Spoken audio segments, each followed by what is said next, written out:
باللہ من الشیطان الرجیم بسم اللہ الرحمن الرحیم۔ شروع اللہ کے پاک نام سے جو بڑا مہربان نہایت رحم کرنے والا ہے۔ السلام علیکم ورحمۃ اللہ وبرکاتہ۔ میری آج کی اس ویڈیو کا ٹاپک ہے اور وہ وقت یاد کرنا چاہیے۔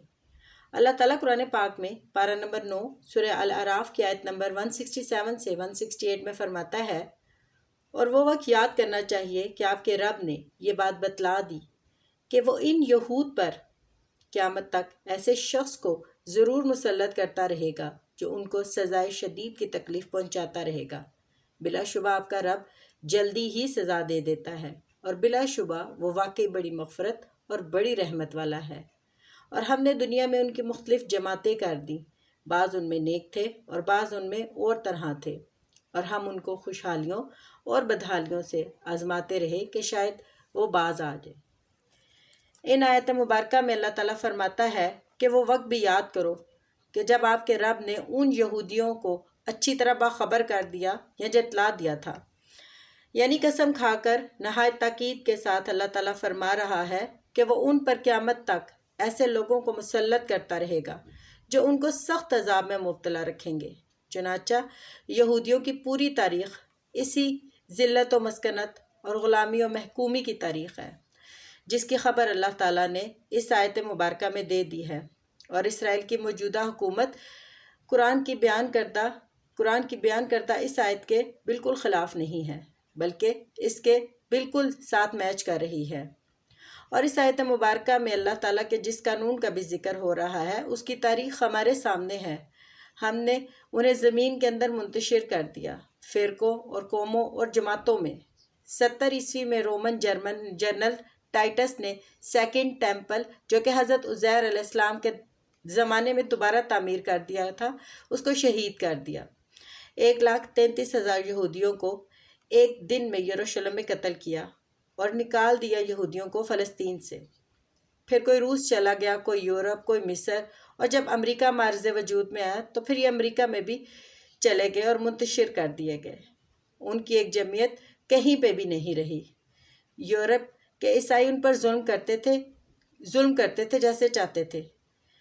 اصل میں عیسائی یہ مانتے تھے کہ جن کو حضرت عیسیٰ کو جن کو وہ خدا مانتے تھے، نعوذ باللہ، ان کو سولی پہ چڑھایا ہی ان یہودیوں نے ہے، اور یہ کہ انہوں نے کفر کیا۔ حضرت عیسیٰ علیہ السلام اور حضرت مریم علیہ السلام کی شان میں گستاخی بھی کرتے تھے اور فحش گوئی سے کام لیتے تھے اور اس طرح کے بیانات دیتے تھے، لہٰذا ان کے درمیان دشمنی رہی۔ اس صدی میں ہٹلر کے ہاتھوں 60 لاکھ یہودی ختم کیے گئے، اور اتنی کثیر تعداد میں جب کسی کو ختم کیا جاتا ہے یا مارا جاتا ہے یا قتل کیا جائے تو ظاہر سی بات ہے ان کے جو ڈیڈ باڈیز ہیں ان کو ڈسپوز آف کیسے کیا جائے اور کہاں کیا جائے۔ تو اس کے لیے خصوصی پلانٹس اور خصوصی مشینیں لگائی گئی جس میں ان کو زندہ جلایا گیا۔ ان کے کپڑے اتروا کر ان کو زندہ اس لیے جلایا جاتا کیونکہ ان کو یہ کہا جاتا کہ تمہارے کپڑوں میں جوئیں پڑی ہیں، اور بہتر یہ ہے کہ ان کو صاف اور دھو دیا جائے، لہٰذا ان کے کپڑے اتروا کر ان کو زندہ بھٹی میں جھونک دیا جاتا اور ان کے کپڑوں کو دوبارہ استعمال میں بھی لایا جاتا، یا ان کی باڈیز تھی ان کو ایسے کیمیکل میں ڈالا جاتا جس سے وہ گل سڑ کر، جس میں ان کے گوشت پوست، ان کی ہڈیاں تک باقی نہ رہتی، بلکہ وہاں سے ایک کالا پانی باہر آتا جس کو وہ کھاد کے لیے استعمال کرتے اپنی فصلوں میں، جس سے ہولوکاسٹ کہا جاتا ہے، اور جس سے ان یہودیوں کی بڑی جان جاتی ہے۔ ان یہودیوں کا آخری وقت آنے والا ہے۔ اسرائیل انشاءاللہ تعالیٰ میرے اللہ کے حکم سے ضرور ختم ہوگا، لیکن یہاں پر یہ بات بھی واضح کی جائے کہ عربوں کو مسلمانوں میں ایک امتیازی حیثیت حاصل ہے، وہ یہ کہ نبی پاک صلی اللہ علیہ وسلم کا تعلق عرب سے تھا، اور وہ اسی بنا پر عربوں کو فضیلت دی گئی ہے۔ لیکن عربوں نے اسلام سے روگردانی کی اور پیٹھ جو پھیری، اسی بنا پر ان پر کفار کو مسلط کر دیا گیا، اور اگر یہ اسلام کے تقاضوں کو پورا کرے تو اللہ تعالیٰ ان کو ضرور کامیاب و کامران کرے گا۔ اگر یہ اسلام سے روگردانی نہ کرے یا اسلام سے پیٹھ نہ پھیرے تو کیا اللہ تعالیٰ ان پر کفار کو مسلط کرے گا؟ بالکل بھی نہیں، لیکن یہ ان کے اپنے اعمال اور اپنے کرتوتوں کی وجہ سے یہ ہو رہا ہے کہ ان پر کفار کو مسلط کیا جا رہا ہے۔ جن اسرائیلی یہودیوں کے ساتھ یہ ایک جگہ بیٹھنا پسند نہیں کرتے تھے، انہی کے ساتھ یہ مل کر ایک میز کے اوپر کھانا تناول فرماتے ہیں اور ان کے ساتھ بغل گیر ہوتے ہیں۔